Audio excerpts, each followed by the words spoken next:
اجعلتم سقایۃ الحاج وعمارۃ المسجد الحرام کمن آمن باللہ والیوم الآخر وجاہد فی سبیل اللہ لا یستوون عند اللہ واللہ لا یہدی القوم الظالمین.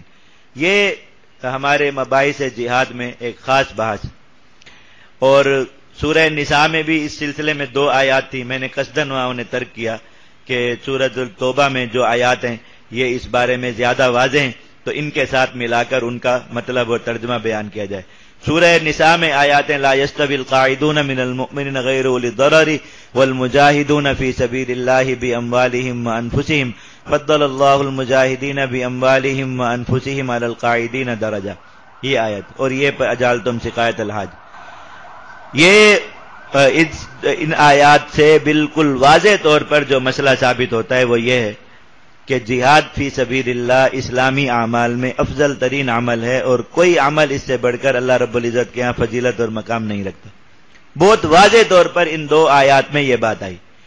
سورۃ النساء کی آیت دیکھیے، اللہ تعالیٰ نے فرمایا کہ مسلمانوں میں سے جو لوگ القاعدون یعنی جہاد میں نہیں ہیں، پیچھے رہ کر نیک اعمال کر رہے ہیں، یہ اور اللہ کی راہ میں جہاد کرنے والے برابر نہیں ہو سکتے.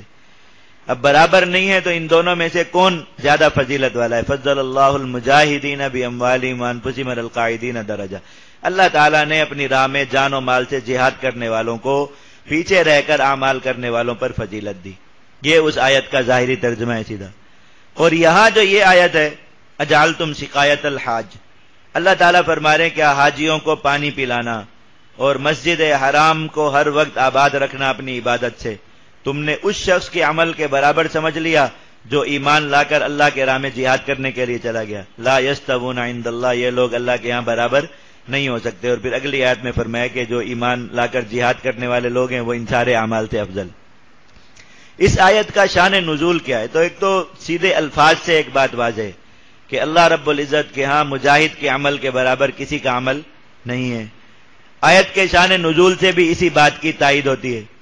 نبی کریم صلی اللہ علیہ وسلم کے حجرہ مبارک کے باہر مسجد نبوی میں جو حصہ ریاض الجنہ کہتے ہیں جسے آج کل لوگ، اس حصے میں بیٹھے ہوئے 3 صحابی آپس میں بحث کر رہے تھے، اور جمعہ کا دن تھا.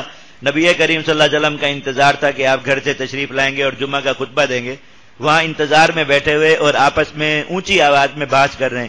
ایک صحابی نے کہا کہ میرے خیال میں ایمان لانے کے بعد سب سے افضل عمل ہے حاجیوں کی خدمت کرنا، کیونکہ بہت مشقت والا عمل ہے.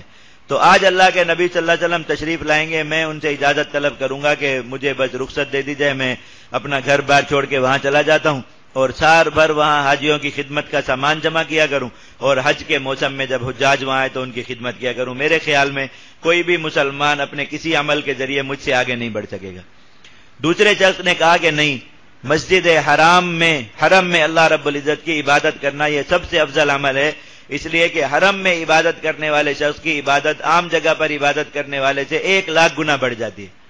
تو دنیا میں کہیں بھی کوئی عبادت کرنے والا شخص اس کی برابری نہیں کر سکتا. تو میں یہ چاہتا ہوں، میری خواہش یہ ہے کہ میں بس سب کچھ چھوڑ چھاڑ کے اللہ تعالیٰ کے حرم میں جا کے مقیم ہو جاؤں اور بس وہاں دن رات اللہ تعالیٰ کی عبادت کیا کروں، یہ سب سے افضل عمل ہو. اور تیسرے صحابی کہہ رہے تھے کہ نہیں، جہاد فی سبیل اللہ سب سے افضل عمل ہے.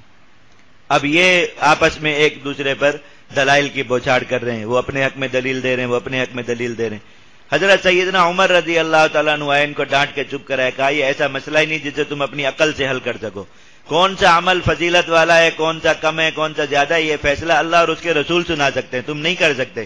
اس لیے اس میں بحث نہ کرو، حضور کا انتظار کرو، جب آپ تشریف لائیں گے تو ان سے پوچھ لینا. تو یہ خاموش ہو گئے. نبی کریم صلی اللہ علیہ وسلم گھر سے نکلے اور حضرت جبرائیل علیہ السلام یہ آیات لے کر آئے. اللہ کے نبی صلی اللہ علیہ وسلم مسجد میں داخل ہوئے تو آپ کی زبان مبارک پر یہ آیات تھی جس میں ان تینوں کے سوال کا جواب تھا.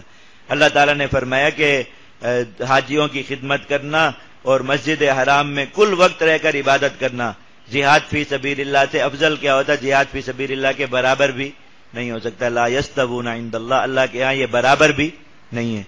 حضرت سیدنا ابو ہریرہ رضی اللہ عنہ کی روایت ہے، نبی کریم صلی اللہ علیہ وسلم نے فرمایا کہ اللہ تعالیٰ کے راستے میں جہاد میں 1 رات دشمنوں کے سامنے قیام کرنا یہ 1000 راتیں مسجد الحرام میں عبادت کرنے سے افضل ہے، جن میں سے ہر رات لیلۃ القدر ہو. 1000 راتیں اور ہر رات لیلۃ القدر. لیلۃ القدر 1 رات کتنی راتوں کے برابر ہے؟ 83,000. اور پھر اس کو آپ 1000 سے ضرب دیں، کتنی راتیں بنیں گی؟ اور میں کہ اللہ تعالیٰ کے راستے میں دشمنوں کے سامنے قیام کرنا خوف کی حالت میں ایک رات ان 1000 راتوں کا بیت اللہ شریف میں عبادت سے افضل ہے، اور پھر اس سارا جو مجموعہ نکلے اس کو 1,00,000 سے ضرب دیں، کیونکہ بیت اللہ شریف کی ہر عبادت کتنا بڑھائی جاتی ہے؟ 1,00,000 گنا بڑھائی جاتی ہے، تو کمپیوٹر عاجز ہو جائے گا اس کو جمع کرنے سے۔ حضور نے فرمایا کہ اس سے بھی افضل ہے۔